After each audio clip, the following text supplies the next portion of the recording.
Sveiki, šiandien norim parodyti paprastą būdą, kaip galima išplauti terasą ar įvažiavimą.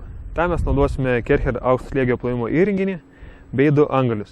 Tai yra rotacinis angalis, kurį galima rasti standartiniai komplektacijai, kurio veikimo principas yra taškinės srovės išsukimas, tai padidinant darbinį slėgį.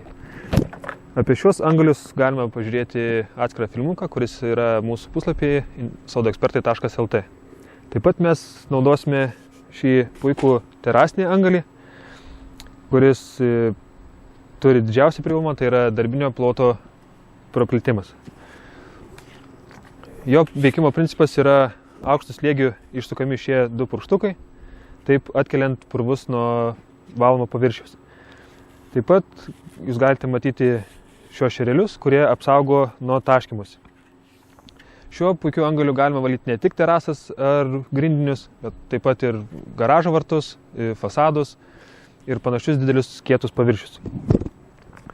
Pats plovimo principas vyksta tiesiog valymo priemonės išpurškimas ant valomo paviršiaus.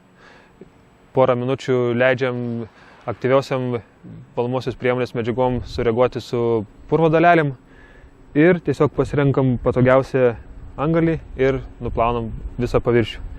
Ta mes šiandien jums ir norim parodyti.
Taigi, mūsų terasa ir įvažiavimas išplauti, abu du angaliai puikiai atliko savo darbą.